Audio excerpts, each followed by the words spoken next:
cette rentrée 2006, Un temps pour vous est allé rencontrer le planning familial. Dans un premier temps, nous présenterons l'association et ses missions. Puis, nous développerons une des missions principales du planning familial, à savoir la prévention auprès des jeunes collégiens et lycéens au sujet des risques liés à la sexualité, avant de conclure avec le médecin du planning familial.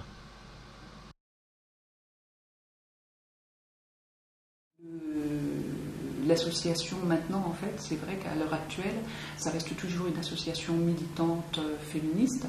On nous différencie des centres de planification par ces actions, effectivement, où on va essayer de faire en sorte de recevoir les femmes, par exemple, par rapport à une interruption de grossesse, même hors des délais légaux français.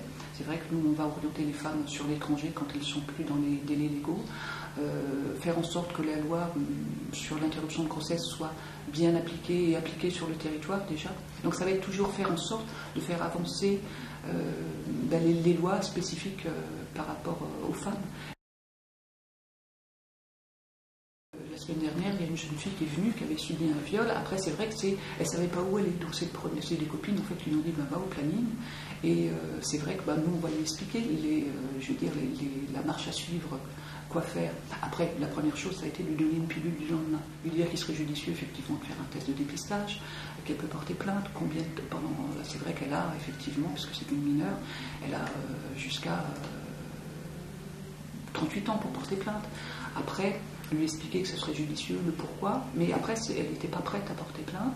Donc c'est vrai que moi, ce que je lui ai proposé, c'est de revenir ici, la revoir régulièrement, parce qu'elle sent perdue, en fait. Elle a besoin, effectivement, de faire le point, d'avoir un lieu où elle peut en parler. Et elle disait elle-même, en fait, en dehors des copains, des copines, elle n'avait pas envie pour l'instant d'en parler à ses parents, elle ne sentait pas non plus la force, ni elle avait peur d'un petit peu du regard aussi de ses parents.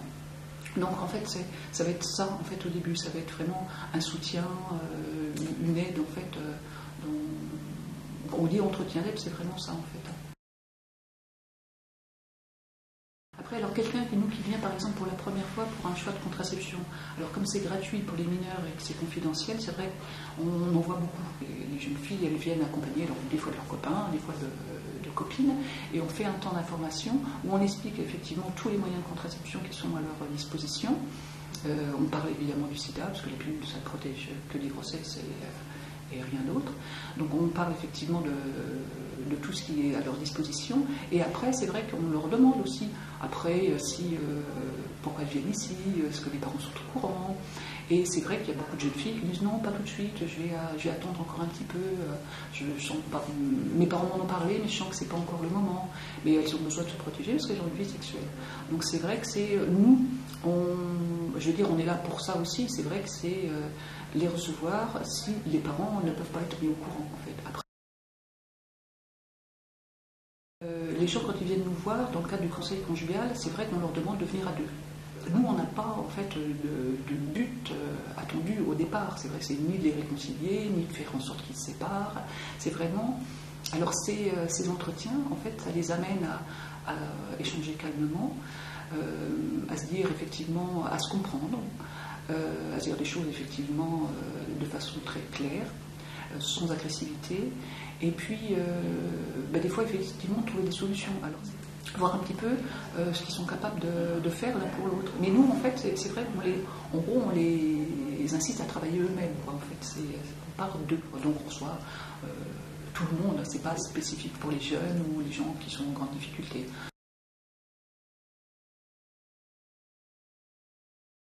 Dans la majorité des familles, aborder la sexualité avec l'adolescent ou l'adolescente, ça reste toujours quelque chose de compliqué pour les parents, compliqué pour le jeune, qui n'a pas forcément envie que ses parents soient au courant de sa vie privée et sexuelle. Donc ça nous semble important que ce soit des personnes extérieures aussi qui permettent aux jeunes d'échanger sur ce sujet.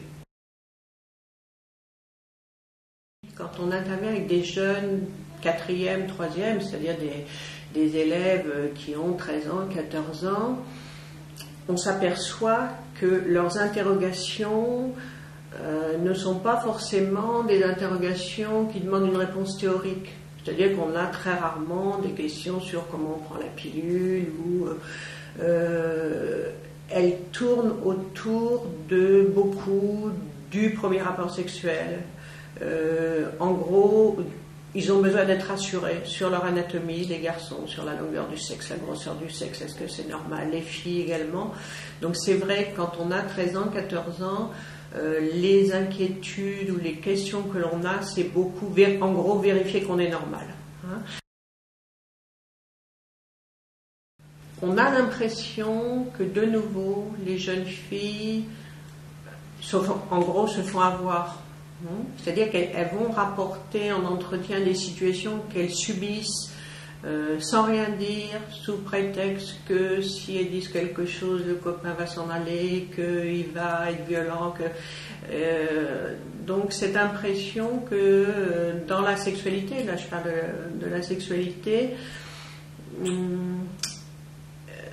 il y a moins de place à l'égalité, au respect de la différence de l'autre, au respect de ce qu'elle souhaite, ce qu'elle ne souhaite pas. C'est vrai que là, on voit une évolution. On a des discours des garçons sur les viols collectifs, par exemple, où dans les groupes, ils affirment ça comme quelque chose de normal. Et là, c'est vrai qu'on ne peut pas laisser passer ça. C'est-à-dire que on va solliciter un échange là-dessus, on va rappeler la loi. Ça, je crois que c'est extrêmement important dans certains groupes de rappeler la loi. Quand des garçons en parlent comme quelque chose de super grave, ou les filles aiment ça, les filles sont d'accord, elles nous ont allumés. Rappeler quand même que au cas où la fille porte plainte, les peines sont quand même extrêmement sévères. Je crois que c'est très important. Rassurer les jeunes filles sur il faut en parler, il faut dénoncer, il faut porter plainte, même si vous avez peur, même si vous êtes menacé, il faut porter plainte. Donc ça fait aussi partie de ce travail de prévention. Le rôle du médecin au planning, c'est d'assurer la contraception.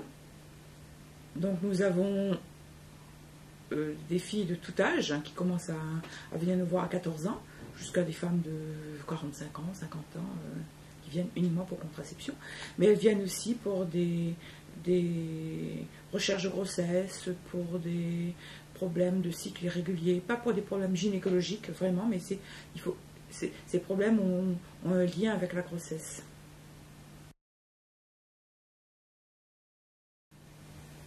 Il y a un engagement particulier à défendre la femme. Je vous dirais que cet engagement, je l'ai toujours eu. Je suis féministe, bien que n'appartenant à aucun mouvement militantisme autant que je travaillais. Je suis féministe, oui, je le dis. Pas féministe avec la brutalité qu'ont eu les féministes, qu'on comparait à des virago, pas du tout.